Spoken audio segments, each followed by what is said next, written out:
Bueno, como les he dicho, tenemos el gusto de compartir en este martes de salud de su programa El Poder de la Tarde una interesante entrevista con el doctor Félix Manuel Escaño Polanco. Quiero decirles a todos que ya pueden descolgar en el futuro las entrevistas en el Poder de la Tarde en el canal de YouTube. Está ahí para servicio de todos ustedes, para el que quiera volver a ver la entrevista. Doctor Escaño, lo tenemos aquí. Bueno, antes de pasarle la palabra al doctor Escaño, yo creo que es importante que la audiencia sepa que es el pasado presidente de la Asociación Latinoamericana de Diabetes, ALAD, y también el pasado presidente de la Federación Latinoamericana de la Sociedad de Obesidad, FLASO, y fue también quien fundó en República Dominicana la Sociedad de Obesidad. El doctor Escaño no es un profesor, yo pudiera decir que es un maestro. Es alguien que realmente ha tenido una vocación de servicio encomiable, no solamente en el mundo civil, también en el mundo militar. He tenido el placer de compartir con él en múltiples esferas, en el Hospital General de la Plaza de la Salud, donde hizo un trabajo notable, favoreciendo investigaciones científicas y donando parte importante de su tiempo, al igual como viene haciendo durante toda su trayectoria. Yo creo que los médicos, que somos de una generación un poquito por debajo, estos son el tipo de ejemplos que debemos de seguir, porque tenemos grandes médicos en República Dominicana que han calado con su trabajo y han extendido eso. Conozco muy bien también a sus hijas, la doctora G, una nutricionista espectacular, y también otra de sus hijas es endocrinóloga, pasada presidenta de la Sociedad de Endocrinología, quien también es una gran doctora. Por lo que nos sentimos muy orgullosos de contar con su presencia y de hablar de un tema tan importante como la diabetes en República Dominicana. Por lo que quiero comenzar primero con una pregunta general sobre cuál es la situación de la diabetes en República Dominicana. Bueno, buenas tardes. Realmente me siento cómodo con ustedes dos, Luisín y Cambiaso, porque representan una prole de confianza y me incentivan a conversar, a tener una conversación llana con ustedes. Mira, la diabetes en el país, nosotros hicimos un diagnóstico hace un par de años con el estudio de los factores de riesgo cardiovascular en el país, la República Dominicana. Conjuntamente, nosotros de la Sociedad de Endocrinología, conjuntamente con la Sociedad de Cardiología y el Instituto de Cardiología, detectamos que había un 9.9% de diabéticos ya establecidos en el país. En el año 95 hicimos este mismo estudio y le llamamos FRICAR 1, ahora le llamamos FRICAR 2, porque es una continuidad de ese estudio. Y en aquel entonces había un 5% de diabetes, ahora vamos por un 9.9%. Y vi hoy en la prensa como que el Instituto de la Diabetes hizo una encuesta recientemente y ya va por 14.5%. Es decir, que va creciendo. Es como si fuera una pandemia dentro de otra pandemia. La diabetes. La diabetes. Y aparte de eso, la Asociación Americana de Diabetes en este momento está muy alarmada porque en los niños ha aumentado la diabetes tipo 2. Tenemos tres tipos de diabetes. Diabetes tipo 1, que es la diabetes que generalmente aparece en niños, en jóvenes, adolescentes, que consiste en que por trastorno inmunológico, las células que fabrican de insulina no la fabrican, se cierra la fábrica. Esos son niños que hay que inyectar la insulina inmediatamente en tratamiento. No toleran, las pastillas no le hacen nada, la pastilla de diabetes. Muy importante eso, porque no todos los niños pueden usar pastillas. Ahora, el diabético tipo 2, que se presenta en el adulto, después de los 40 años, esa es la más suave. Se produce insulina. Inclusive mucha insulina se produce cuando son obesos. Hay mucha producción de insulina. Se produce lo que llamamos el hiperinsulinismo. Y esa insulina no trabaja porque la grasa le tapona la función. Pero la insulina está bien. Y cuando pierden peso, entonces la insulina comienza a mejorar y desaparece prácticamente la diabetes. Eso lo vemos mucho en los pacientes que han sido sometidos a cirugía bariátrica, que tienen una pérdida de peso brusca, rápida, fuerte, y le desaparece la diabetes y dicen, bueno, doctor, ya yo no tengo diabetes. Bueno, doctor, no tienes diabetes, no. Tú estás en una diabetes, digamos, atenuada, pero en cualquier momento, si vuelve otra vez a comer, vuelve y te aparece la diabetes, pues ya tiene la predisposición. Muy importante eso porque ayer en un programa de radio me hicieron esa pregunta sobre un artista que se hizo una bariátrica y que él comentaba de que se le desapareció también. Entonces yo le dije que sí, que va a la par, porque a medida que tú pierdes peso, se va disminuyendo el porcentaje de grasa en el cuerpo, y entonces la insulina que tú fabricas, porque tienes mucha insulina en ese momento, ya tiene cómo actuar y cómo hacer su trabajo. En cambio, en el paciente que tiene una diabetes en sí, ya hay déficit de producción de insulina. Entonces, la diabetes tipo 2 se aparece en los niños ahora. Y lo que tiene la Asociación Americana de Diabetes preocupado es que ha aparecido asombrosamente, como dicen ellos, se ha triplicado el número de niños diabéticos en Estados Unidos, ahora en la pandemia. ¿Por qué? Bueno, por el distanciamiento que tiene, por el acuartelamiento que tiene en la casa, el aumento del sobrepeso y la obesidad, que eso también conjuga y le produce esa aparición de la diabetes.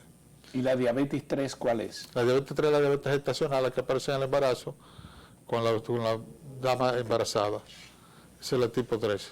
¿En qué consiste la diabetes, doctor? Así linealmente. Linealmente consiste en que, por ejemplo, nosotros comemos, necesitamos que los alimentos se conviertan en azúcar, que es el elemento que utiliza el corazón para dar su latido. Para que el cerebro funcione necesita azúcar, le llamamos glucosa. Para que la sangre circule en la vena necesitamos energía que sale de lo que comemos. Para que esa comida sea digerida y se produzca el azúcar que nosotros necesitamos, ahí viene un componente que es la hormona insulina, que se produce en el páncreas, que es un órgano que tenemos inmediatamente detrás del estómago. Y el páncreas produce la insulina, y de esa manera la insulina trabaja con esos alimentos, lo digiere y a las 2 horas ya se supone que ya está todo normal. Al principio el azúcar sube, pero a las 2 horas vuelve y baja. Por eso es que nosotros le hacemos una prueba en ayuna del azúcar, le medimos el azúcar en ayuna, y a las 2 horas después de una bebida azucarada, porque el azúcar estimula básicamente las células del páncreas para hacerlas que produzcan insulina, y así nosotros vemos la producción de insulina si realmente controla el azúcar que le subió al tomar la bebida azucarada. Entonces la diabetes consiste en eso, una deficiencia parcial o total en la fábrica de insulina, en la acción de la hormona insulina frente a la comida en el diario vivir. El diabético entonces tiene que procurar, por eso se le incita mucho en saber qué va a comer en la comida, porque el diabético que no sabe cómo comer, que come lo normal en una casa, es un diabético que está predispuesto a que le suba mucho el azúcar, no tiene control, entonces tenemos nosotros que darle más pastillas, y a veces no son suficientes las pastillas, sino que tenemos que inyectarlo. No importa que sea diabético tipo 2, porque la diabética tipo 2, como tiene fábrica de insulina, como ellos producen insulina, se pueden controlar muy bien con dieta y con pastillas. Pero el diabético tipo 2 también se usa insulina, porque a veces no la controla la pastilla, su diabetes, su metabolismo. Yo creo que una pregunta importante para la población en sentido general es cómo se diagnostica la diabetes. ¿Qué Exacto. síntomas la población debe estar atento a que si presenta, puede presentar diabetes? Y en adición a esa pregunta, que hablemos de qué es la prediabetes. Ok. Mira, la diabetes generalmente produce mucha orinadera. Eso es lo fundamental. Orinadera. Todo aquel que orina mucho pierde mucho líquido y le da mucha sed. Para compensar toma mucha agua. Entonces es una persona que se acuesta de noche en la cama y ahí le da el deseo de orinar y se levanta varias veces a orinar, y a la vez que orina también toma agua. Entonces orinadera con mucha toma de agua, eso es diabetes. Espérate, ¿cómo es la cosa, doctor? Mucha O sea, orina, el que va 4 veces de noche al baño, ¿está en problema? tiene problemas. Ese hay que O de hacerle un pronto examen de todo azúcar. ¿Eh? A ese hay que hacerle un análisis del azúcar en la sangre para ver si no tiene diabetes. ¿Y qué tiene que ver la dormida y si va de día mucho? Bueno, en el día se confunde más, porque en el día la persona, como está en actividad, que suele estar en el trabajo o suele estar en la casa, pero está en actividad, lo confunde mucho y se pierde la secuencia. Pero cuando se levantan de noche, que ahí le da deseo de orinar, eso 4 veces ya, eso es... ¿Y si es una vez? Una vez es normal. Ah, no, pues yo estoy normal. Una Porque vez por ahí normal. como a las 4 de la mañana hay que coger para el baño. No, eso es normal. Eso no. Una vez normal. Pero 4 veces, mira, ninguna persona tolera 4 veces levantándose de la madrugada. la noche. Para... Ese ya es un indicativo de que debe... Exactamente. Entonces, ¿Y qué otra, con relación a la pregunta, qué otro elemento tú puedes mismo detectar que estás en el camino de la diabetes? Bueno, cuando el paciente, por ejemplo, cuando en el baño, en el inodoro, cuando hay gotitas de orina en la pared y hay acumulación de hormigas, cuando aparecen hormigas en la ropa interior del individuo o de la mujer, o aparecen hormigas en el baño, el inodoro, eso es indicativo de que alguno tiene diabetes. ¿Y por qué? Porque ¿Qué tiene que ver la hormiga con eso? Bueno, porque eso está eliminando azúcar por la por el orina. azúcar. Entonces las hormigas buscan el azúcar.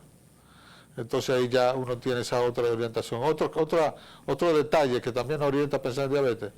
El individuo que dice, bueno, doctor, yo como bien, pero me da estoy perdiendo peso a la velocidad de rayo. Pero yo como bien, doctor, ¿qué está pasando ahí? Entonces se supone que si come bien, no puede perder peso. Pues pierden peso. Se deshidratan.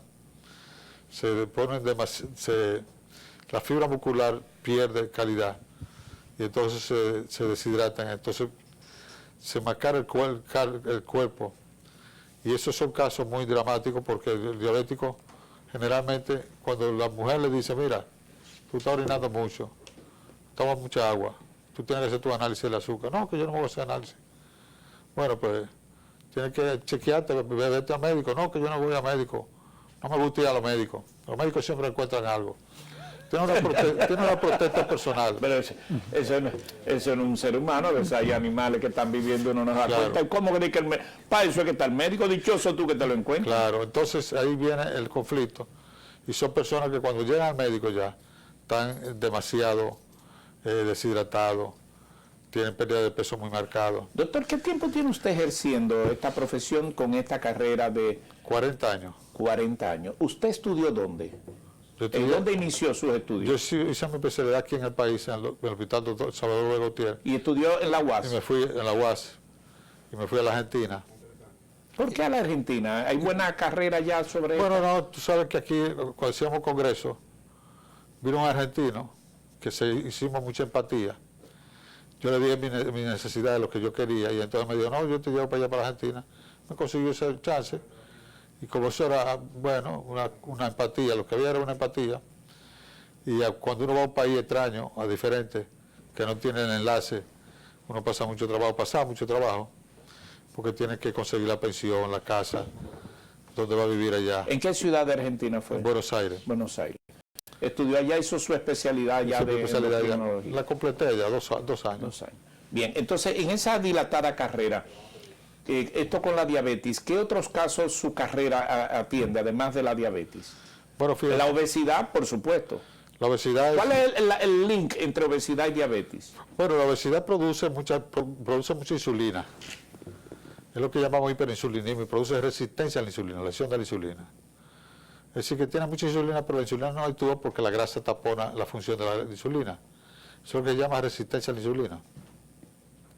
Entonces, ese link que hay es que la obesidad, al arropar la función de la insulina, produce y desencadena la diabetes, la orinadera, la mucha sed, la pérdida de peso, la deshidratación.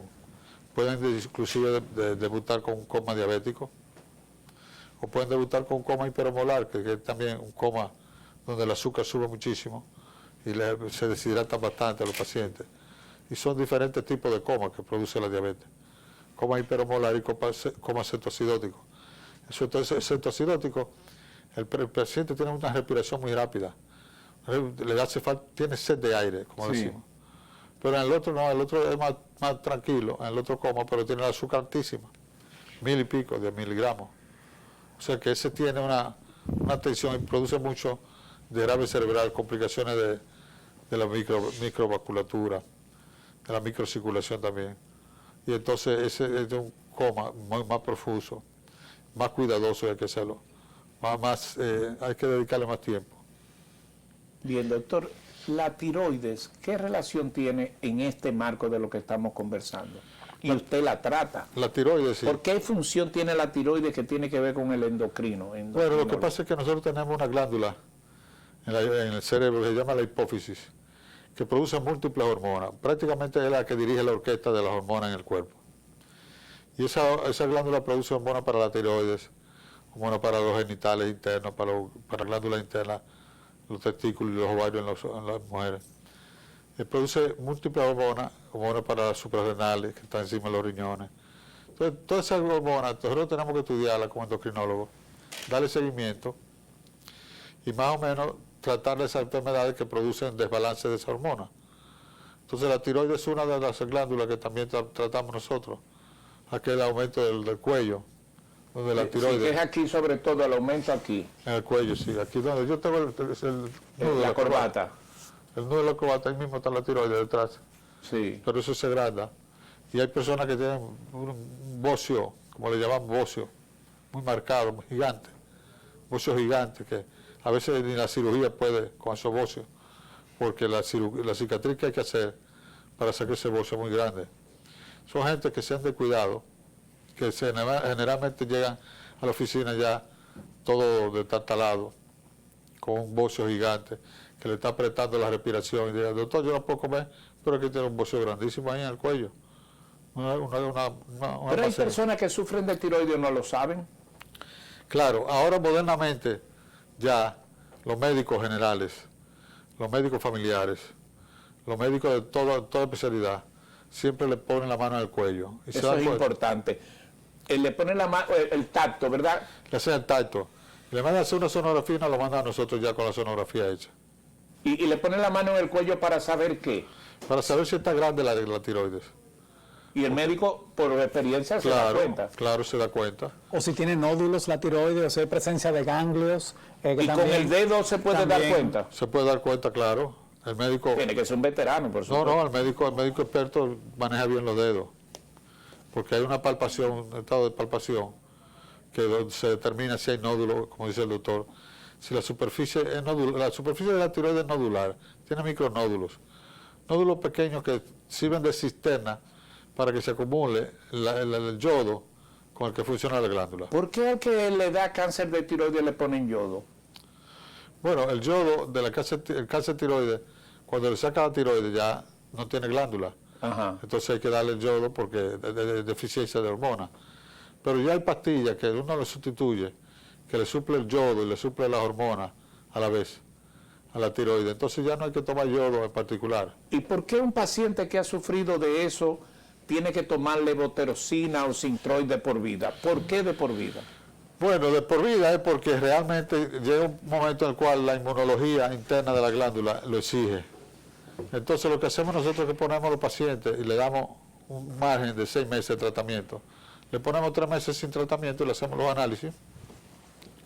Y ahí nos damos cuenta si realmente los análisis se mantienen bien, le podemos dar 3 meses más. Es decir, que su cuerpo nos va orientando. Cuando esos pacientes ya tienen una deficiencia establecida, que necesitan ese apoyo de esa levotiroxina o de ese Synthroid, como tú mencionaste, pues hay que dárselo de por vida.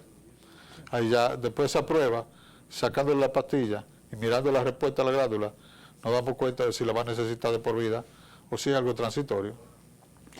Doctor, para que los televidentes entiendan la magnitud del problema que estamos hablando cuando hablamos de diabetes, estamos hablando de una enfermedad donde hay más de 500 millones de personas en el mundo con diabetes, de que en República Dominicana, según las cifras, hay alrededor de 1 millón de personas con diabetes, cuando hablamos de alrededor de un 10% de la población, una tasa variable, hay estudios que dicen un 10, hay estudios que dicen un 11, otros que hablan de un 13%. Yo quiero en primer lugar recalcar algo que usted dijo para los televidentes. ¿Cuándo debemos de sospechar de diabetes? En medicina nos enseñaban las 4P, las 4P. Poliuria, que quiere decir definitivamente que cuando haces mucha pipí.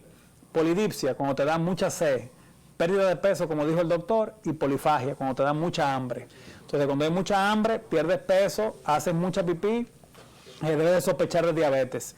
Para hacer el diagnóstico de diabetes es importante que acudas a tu médico, pero tu médico te hace diferentes pruebas. En primer lugar, una glicemia o el azúcar en la sangre, que lo normal es de entre 60 y 100, pero también te pueden hacer una curva de tolerancia para la glucosa, que el doctor también la va a explicar un poquito más adelante, y algo que se llama hemoglobina glicosilada, que es una prueba que me permite saber el promedio de cómo ha estado tu azúcar en los últimos 3 meses. Entonces, continuando con eso que acabo de explicarle a los televidentes, doctor, me gustaría que hablara un poquito de cuáles son los órganos que hay que tener presentes, que son los que más dañan la diabetes, y también ante un paciente diabético, cuáles son las pruebas que usted indica. Sí, realmente en el diabético, el primer órgano que se altera es la inflamación de los nervios, se produce la neuropatía, ardor en los pies, sensación de quemazón en los pies, se anestesia en los pies, no puede dormir, un calentamiento en los pies. Eso es típico en el diabético. Diabético mal controlado, déjeme decirle, mal controlado, porque el diabético está bien controlado, esos síntomas se mantienen enmascarados, se desaparecen. El diabético que no tiene disciplina con su tratamiento, su dieta, se le produce un aumento del azúcar, y eso lo determinamos haciéndole los análisis en ayunas y 2 horas después del desayuno, normalmente un desayuno estándar, cuando es diabético ya.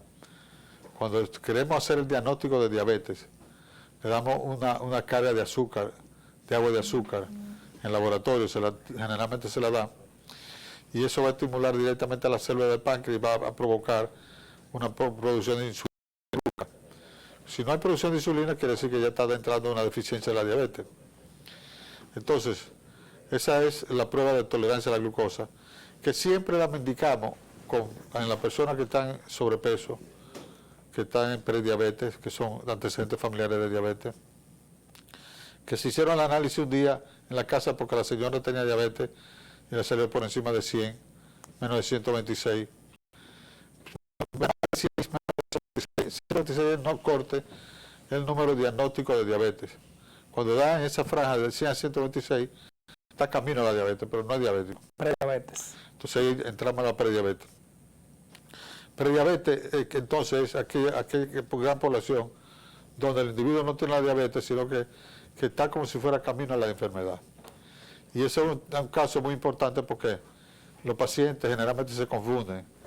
El azúcar en ayuno le da 122, 120, 110 y no se trata, no se cuida. Y esos son caminos a la diabetes, y ahí es que vienen las alteraciones básicas fundamentales, porque cuando se le declara la enfermedad ya tienen daño neuropático, daño en los vasos, en la circulación, en la retina, se han descubierto daños también en los riñones, que son los órganos blancos que debemos cuidar, los riñones, los ojos, la vista, el pie del diabético, porque son pequeños vasos que tienen, y cuando esa azúcar está muy alta, puede ser una elasticidad muy frágil, pero es una fragilidad en la microcirculación que hace taponamiento de la circulación inclusive y puede provocar cambios muy drásticos en ese tipo de situación. Doctor, ¿cómo los televidentes pueden evitar el desarrollo de la diabetes? Si usted le puede dar 5 consejos en cuanto a temas relativos a estilo de vida, ¿cuáles serían sus recomendaciones para que la población, teniendo un país con tanta incidencia de diabetes, puedan evitar que la desarrollen? Bien, primero, saber si tiene familiares diabéticos. Si tiene antecedentes diabéticos, ya es una persona que tiene prediabetes, por eso mismo. Mi mamá es diabético, mi papá es diabético, mi hermano es diabético. Eso es ya una condición genética que le influye sobre el caso. Es una persona que tiene que cuidarse de la diabetes. ¿Cómo se cuida la diabetes? Bueno, la alimentación. La alimentación, como dije, todo lo que comemos se convierte en azúcar. Es decir, que usted se come un plato de lechuga y eso se transforma en azúcar, el cuerpo lo transforma en azúcar. Pero no quiere decir que porque usted come un plato de lechuga ya va a ser diabetes, no. Lo que quiero decirle es que así como usted le dicen que la fruta no se puede comer de noche porque se convierte en azúcar, por ejemplo, es un error. Eso realmente es una situación que debemos manejarla de otra manera. Lo que quiere el cuerpo es producir azúcar porque es el combustible que utiliza para que sus órganos funcionen.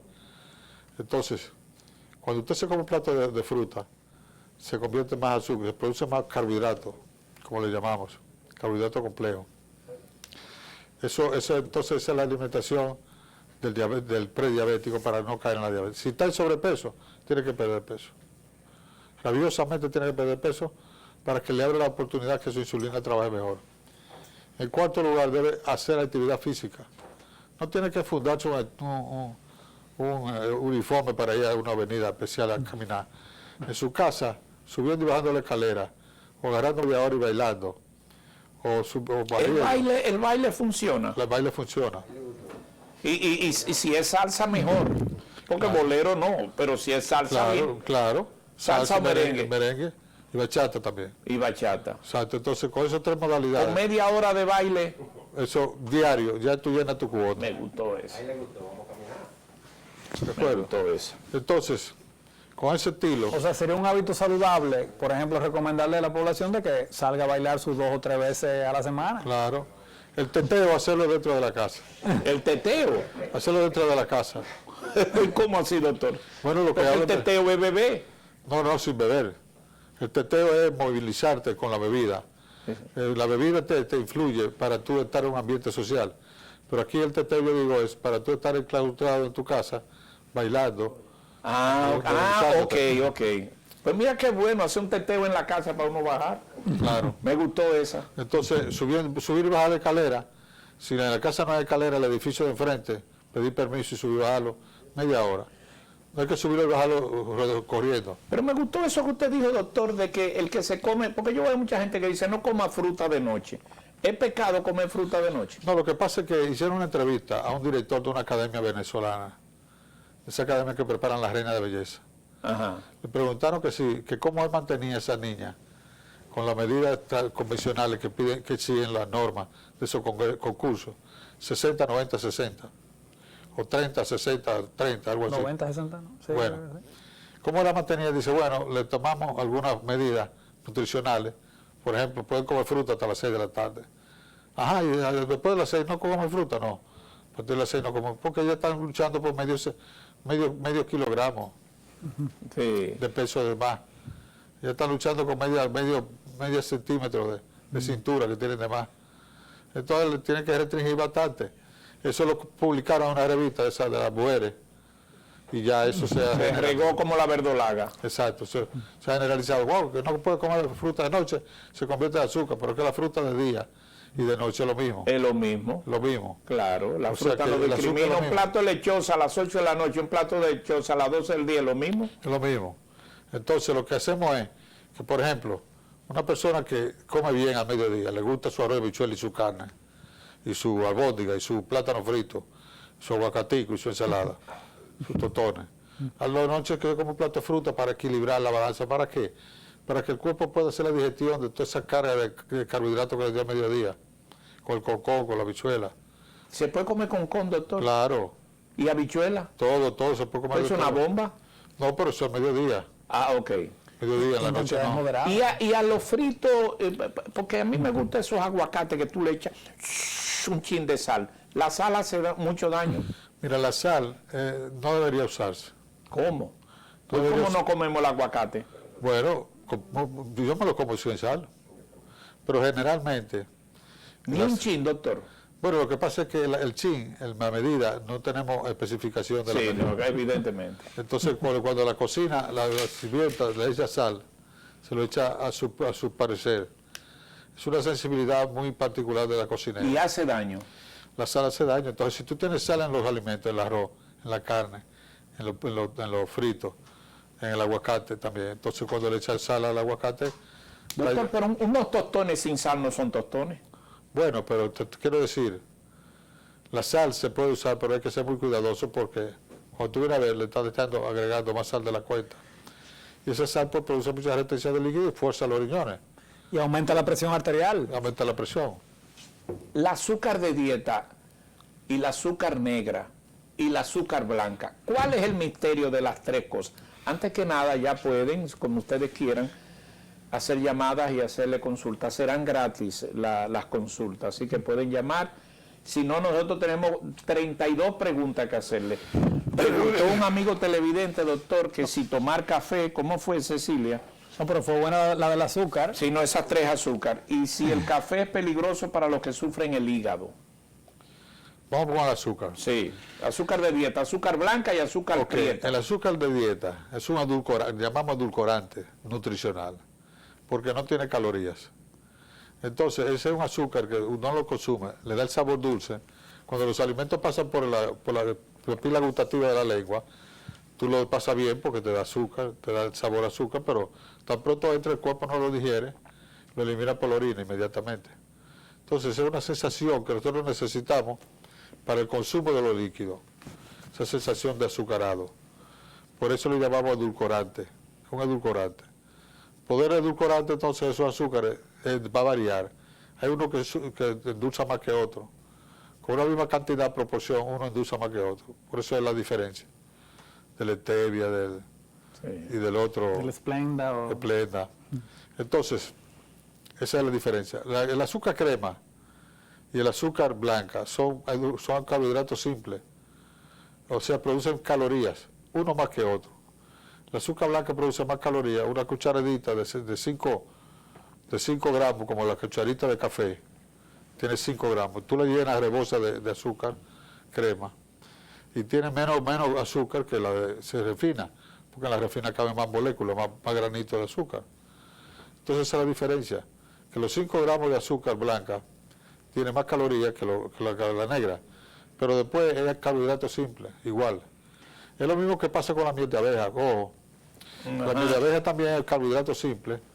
Las personas creen que como es natural, como sale de la abeja, no, que no, eso no sube el azúcar. Sube el azúcar. Inclusive, puede subirla más que el azúcar común.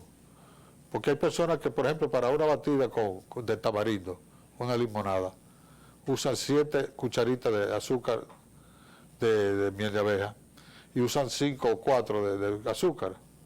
Es decir, que usan más de miel de abeja.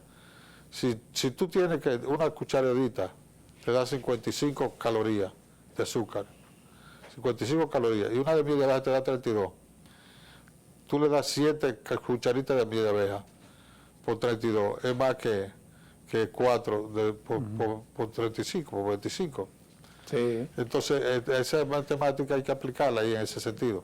¿Cuál usted usa? ¿El azúcar blanca, la crema o su endocolorante o utiliza su miel de abeja? Deme un segundito que comenzaron las llamadas. Saludos, buenas tardes. Sí, buenas tardes. Dígalo. Aló, buenas tardes. Sí, adelante. Sí, buenas tardes para todos ustedes ahí. Yo quiero saber, yo tengo un libro que lo recibí de España que solamente habla de la cebolla y el ajo, las maravillas de la cebolla y el ajo. Yo quiero saber que me diga uno o los dos doctores qué papel juega el ajo y la cebolla en la diabetes, porque sí hay como 20 páginas que hablan de que mejoran muchísimo a la diabetes, el ajo y la cebolla. Gracias. Bueno, son aditivos naturales que se utilizan para condimentar las comidas, para darle cierto sabor. Pero realmente la cebolla y el ajo no tienen esas propiedades tan directas como para el azúcar, como para facilitar o mejorar la diabetes. Porque la diabetes es una condición donde hay una pobre producción de insulina. Eso es todo. La insulina que tiene el individuo o no trabaja bien porque tiene obesidad o no está produciendo muy poca. Entonces ahí es que viene la lucha. La cebolla, el ajo, la usan también para la presión arterial del ajo, un diente de ajo, por ejemplo. Sí. Entonces esos son condimentos naturales que se usan mucho para darle sabor a las comidas y que lo utiliza mucho nuestra genética, nuestros ancestros, como medicina folclórica. De manera tal que eso no le veo tampoco ninguna lógica, la cebolla ni el ajo como medicamento o como producto, pero no se le ve. Como para producir una mejoría en la diabetes. Dame la pregunta al doctor en el aire de cuál azúcar usted usa. Yo uso el azúcar crema y uso el el edulcorante artificial con la bebida. Generalmente la crema porque me da un placer mejor, lo siento mejor, pero no es porque tenga ninguna condición especial. Pero realmente lo que busco es endulzar poco cantidad y por eso la crema la utilizo más con el edulcorante. Doctor, el mito de que hay que desayunar fuerte, ¿cómo es el tema? Díganos la verdad sobre eso. Desayune como rey, dicen, almuerce como príncipe y cene como mendigo. Son dos preguntas clásicas, ustedes se la deben haber hecho 700 veces. El dominicano dice, hay que desayunar fuerte y no se debe cenar, que el que cena después de las 8 de la noche engorda. ¿Cuál es la verdad del caso? Bueno, la verdad es que, por ejemplo, el que cena de noche fuerte, se va de una vez a la cama y entra en un estado de reposo, de relax, donde los alimentos que ingirió lo metaboliza lentamente y lo asimila bien. O sea, una hartura y se acostar el problema. El problema es eso. Por eso las Y harturas. cuando usted se da las harturas y se va a una siesta. Bueno, hay personas que como yo nos da un sueñito, pero entonces tengo que dormir la siesta. Pero eso es una costumbre ya, porque es igual que el café. Las personas que toman café, que no lo toman un día, le dan dolor de cabeza. Sí. Pero eso es por la costumbre de la cafeína como vasodilatador de la circulación cerebral. Si no la tiene, entonces le da dolor de cabeza. Pero no tiene nada que ver con el hígado, como decía la pregunta tuya que por ahí. Correcto. Eso no El tiene café, nada que ver. la cafeína no tiene nada que ver con el Usted hígado. sigue bebiendo café, caballero. ¿Y quién le inventó eso que no puede tomar Claro. café? Le sigo las preguntas ahora. Saludos, buenas tardes. Adelante. Sí, quiero hacer una pregunta, doctor. Adelante. Mira, ¿cuáles son los valores? ¿Los valores?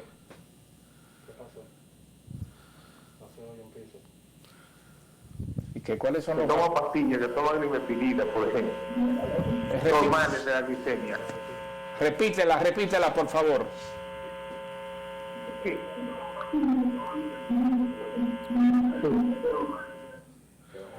Creo que se refería a los valores normales de la glucemia. Sí, sí. ¿Que cuáles son los... ¿Cuál debe ser el valor de la glicemia? Para un diabético que toma pastillas y se la mide. Ah, esa es. Ah, ok. Para un diabético estar bien controlado debe tener la glucemia menos de 120 en ayunas y menos de 140 2 horas después de un desayuno. Es un diabético bien controlado. Menos de 120 en ayunas y menos de 140 2 horas después de una comida, un desayuno, una comida, una cena. Es un diabético que está bien controlado con su pastilla, puede seguir tomando su pastilla y todo. Si ese diabético tiene en ayunas 180, 170, 200, no está mal controlado. Creo que es bueno que explique también, doctor, sobre la hemoglobina glicosilada, porque hay pacientes ¿La que qué, doctor? la hemoglobina glicosilada. Sí, el doctor mete unos términos aquí como que uno se lo sabe así. Hemoglobina Hemoglobina glicosilada. glicosilada. Eso nos Mira, tú permite, lo habla así normal. eso nos permite medir el azúcar en promedio los últimos 3 meses. ¿Qué nos pasa a veces en la consulta? Para un paciente que normalmente lleva un estilo de vida bastante desequilibrado, pero 3 días antes de ir al médico, come vegetales verdes, toma mucha agua, no bebe ron, se acuesta temprano. Se prepara para ir al porque médico, tiene claro. que, del médico, él va a salir con un pasaporte visado eso o lo no. he hecho yo. Usted Voy me para oye, el médico, don Luisín. déjame pasarme 3 días de que play. No, Luisín, del médico le va a salir con un pasaporte visado o no, en términos de que le van a decir si su azúcar está descontrolada, si su azúcar está bien, la misma que también, la misma esposa en la casa, qué sé yo qué. Entonces, ¿qué herramientas tenemos para defendernos los médicos? Y es la hemoglobina glicosilada. Porque como me da el promedio del azúcar en los últimos 3 meses, en una sola toma porcentual, así yo sé si el paciente me llega con su azúcar bien, pero una hemoglobina glicosilada en las nubes. Y esa es en ayunas. Esa se hace No. cualquier hora del día, no tiene que Cualquier hora estar en del día. ayunas. Hemoglobina glucosilada, glucosilada. glucosilada. Esa hemoglobina no es más que la hemoglobina del glóbulo rojo unido a glucosa, que normalmente se une. Entonces, como la hemoglobina del glóbulo rojo es la que lleva el oxígeno a los tejidos, todos los tejidos, a las uñas de los pies, al pelo de la cabeza a los pies, esa hemoglobina cuando tiene glucosa, mucha glucosa como ocurre en el diabético, no oxigena bien en los tejidos y ahí entra en deficiencia. Por eso el oxígeno es muy importante, unido a la hemoglobina, porque ese oxígeno, cuando está, la hemoglobina glucosilada está muy alta, no permite esa oxigenación y de ahí vienen complicaciones en los microvasos, como lo que tiene la retina, lo que tienen los riñones, lo que tienen los pies diabéticos. Es decir que hay dificultad. Entonces, el valor normal es 6%, hasta un 6%, 4 a 6%. Si tú me vienes con un azúcar de 90 en ayuna una glucosilada en 10, eso quiere decir que en los últimos 3 meses tu azúcar estaba muy alta, que tú te hiciste lo que diga el doctor, tú te preparaste para venir a donde mí. Para engañarte tú Sí, mismo. para engañarse él mismo. Entonces, eso es un análisis que ha dado muy en el clavo, porque permite inclusive que el médico sepa en qué momento debe aumentar o quitar pastillas o subir o bajar la insulina. Antes de irnos a la pausa, les reitero la pregunta del desayuno. ¿Es verdad que es bueno hacerlo fuerte con plátano y yuca y yautía? Y, Bueno, el y desayuno huevo. fuerte es una novedad muy propia del dominicano, muy típico de nosotros, porque cuando es así con víveres, eso es muy bueno con víveres. El asunto está cuando es con pasta, cuando lo hacen con arroz, cuando lo hacen con pan, con cereal, Y si es plátano con salchichón. mangú con salchichón, mangú, Sí. mangú con salchichón, o con salami, o O con huevo queso, o con revolteado, huevo. pues, revoltillo. Eso exactamente, Eso es bueno. eso es bueno, un desayuno bueno, saludable, natural. Pero es que ahí va entonces la comida a mediodía. ¿Qué va a pasar con la comida? La comida tiene que ser más bajita en calorías porque ya se dio un buen viaje de desayuno. Y si uno a ese desayuno le mete un morí soñando. Un morí soñando es bueno, doctor. Claro, muere soñando. Sí. Mire, don Luisín, yo quiero hacer un comentario sobre el café, porque se quedó un poco en el aire el tema del café. El café y la cafeína es una sustancia, en primer lugar, rica en nutrientes, en antioxidantes, que aporta también muchos beneficios, no solo cardiovasculares, sino también de protección para enfermedades del hígado, precisamente. O sea que lejos de hacer daño, el café en ese sentido, y sin azúcar, es una sustancia protectora. Sí hay que tener pendiente porque al ser una xantina, el grupo de las sustancias a que pertenece el café, incentiva la secreción a través de unas células que están en el estómago, que se llaman oxínticas y parietales, que son las que producen el jugo gástrico, el ácido clorhídrico. Entonces, si es un paciente con una arritmia o si es un paciente con una úlcera péptica, no le vamos a recomendar quizás el consumo de café. Pero a las personas en sentido general, el café es una sustancia muy saludable. Qué bueno. Vamos a una pausa y regresamos casi de inmediato. Les abro el teléfono nuevamente para que puedan compartir. Estamos entrevistando al doctor Félix Manuel Escaño Polanco. Regresamos en breve.